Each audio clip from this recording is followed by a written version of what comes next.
Here's the introduction to your illustration mini project.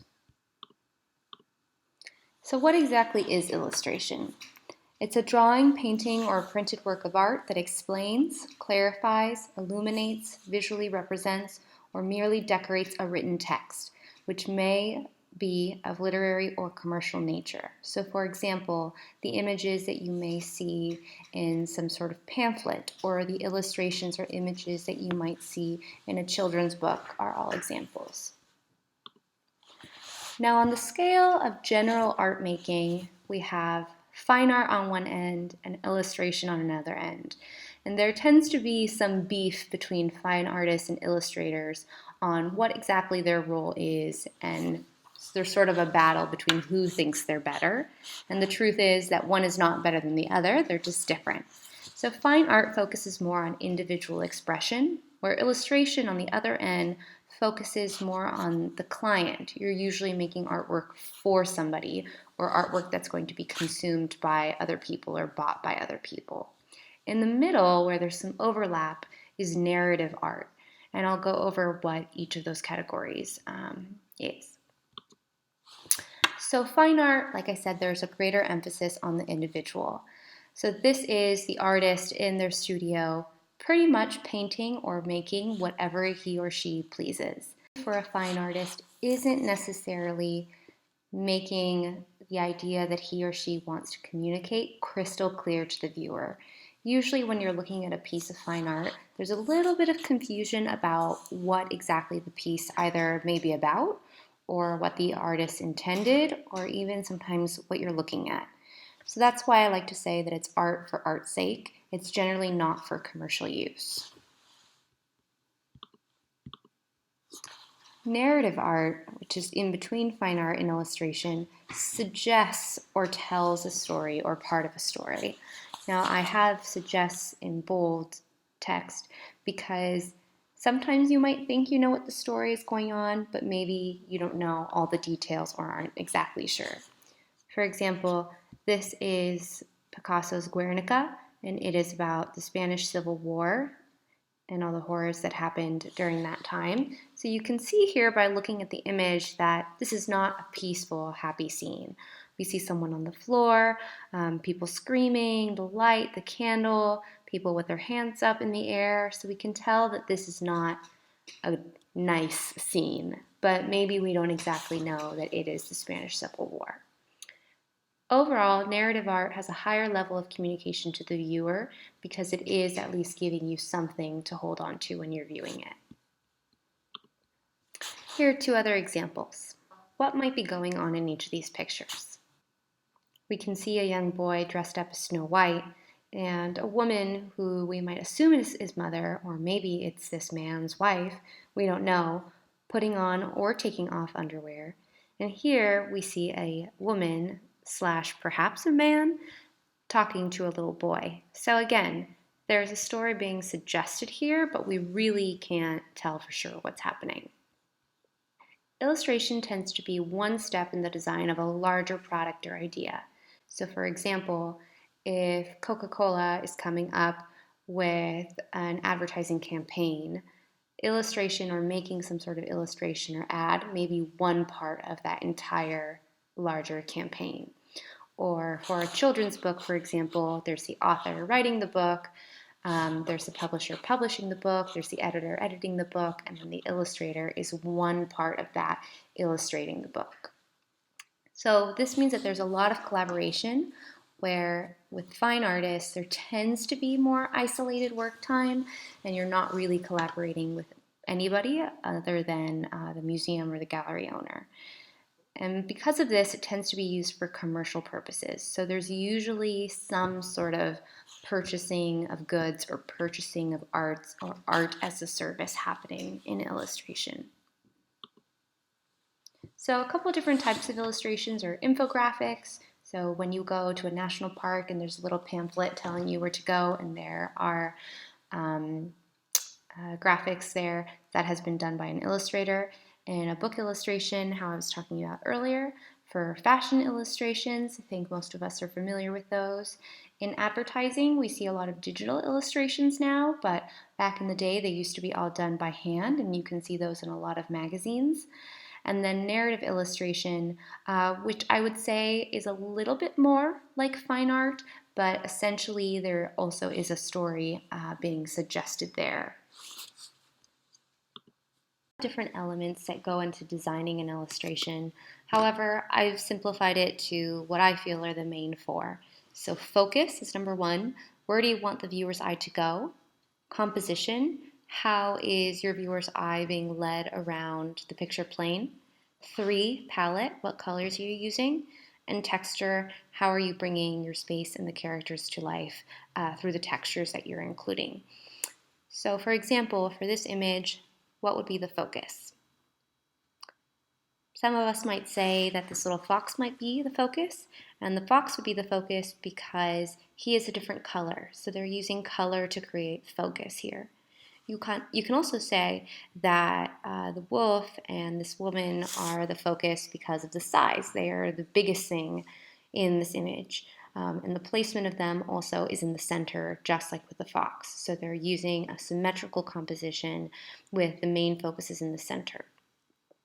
For composition, how is our eye being led around the picture plane? So for me, I find this little fox to be the focus, and it kind of goes up, and then it goes around, and it goes back up, and it goes around, again, using a symmetrical composition. So palette. We already talked about how they are using the sort of bright pink, red fox to show emphasis and focus, but really the rest of the palette is all neutral. So cool grays and browns.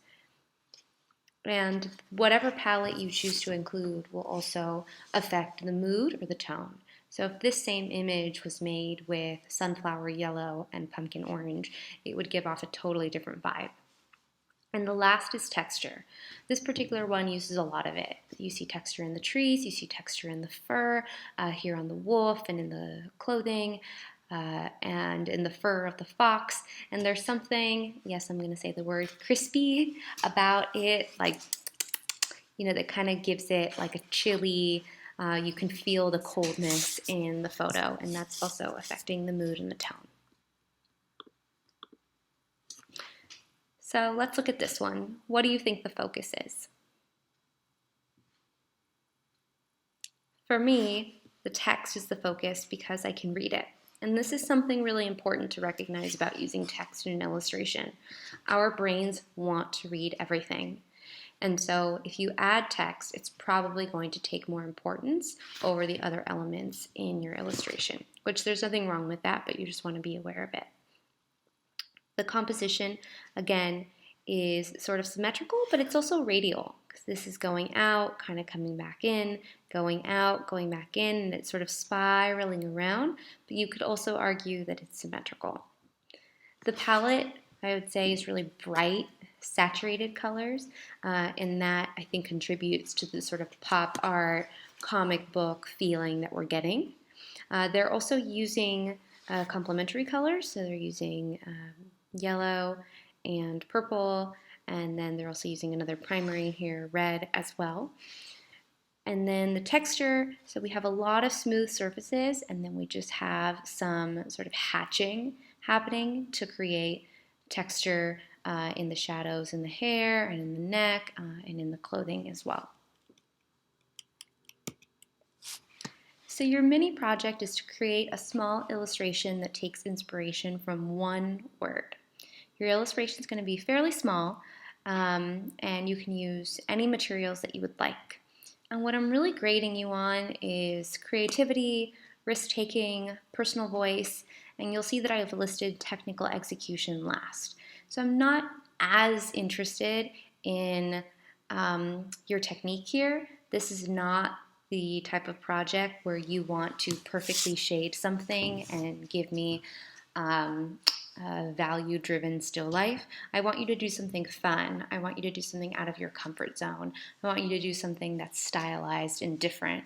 and taking advantage of all of these different mediums: watercolor, markers, collage, pastel, color pencil, graphite, acrylic paint, pen, charcoal. You can use any of these materials or a combination of these materials in your project. So for example, if your word is hot, there are a million different ways that you can show hot. One could be hot like hot-tempered. One could be hot like chili pepper hot. And another can be hot like temperature hot.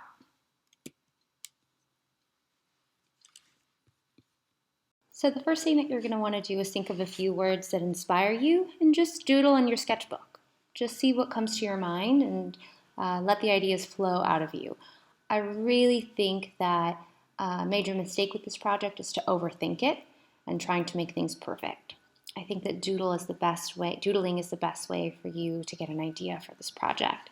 And if you're stuck and need a word, if you click this link right here, it'll bring you to a Google Docs where I've included a bunch of different words that you can use as a starting point. Again, you can use one of these, but you don't have to. Then the next thing you're going to do is review your sketches and maybe narrow it down to the strongest one. Then revise that sketch and start to think about how you might design it as a whole. So what's the focus? What's the composition like? What is the palette that you're thinking of using? And what textures might you include? At this point, you want to make a final draft just on sketch paper. And this is where you want to start thinking about what materials you might use. So maybe you're going to use markers. Maybe you're going to use watercolor and Sharpie. Maybe you're going to use oil pastel. Maybe you just want to use pencil, and that's fine. And maybe you'll add a pop of acrylic paint for a pop of color with acrylic paint. Either way, you want to figure this all out on your sketch paper. This does not have to be perfect. You just want to know where you're going before you start on the final draft. So first, for homework, and the reason why I had you watch this is because I want you to get some inspiration. Maybe you haven't looked at that many illustrations and you want to see what types of styles there are out there for illustration. So you're going to click here, this link that's in the PowerPoint, and it will take you to a new PowerPoint called Illustration Inspiration. So each one of you is going to have your own slide. And on your slide, you're going to include a picture of the artwork that you will find on one of these two websites, the name of the artist, and then you're going to go through those same steps. How do they create focus? What type of composition do they use? What type of palette do they use? And where do you see them using texture? And lastly, you'll just tell me, why are you drawn to this artwork? So each of you will have a slide that looks like this. Name and block, artwork here, title, name of the illustrator, how they use those 4 elements, and why do you like it. These 2 links will lead you to a page where there are a ton of different illustrators. I feel like one of the best ways to get inspired, aside from doodling, is to look at other people's artworks. Now be sure that as you're completing this activity and as you are generating your own illustration, that you are not copying anyone else's work. It is okay to be inspired by someone's style, but you do not want to copy anyone's work. And if I find out that you do that, unfortunately, I'll have to give you a 0. If you have any questions about how to maybe adapt something that you like or how to twist it to make it your own, please ask me and let's absolutely talk about it, because it can be a little hard to know where the line is. So please have this illustration inspiration activity done by the time you come into class next, and then when you come into class we can focus just on brainstorming and figuring out what exactly it is that you want to do for your project.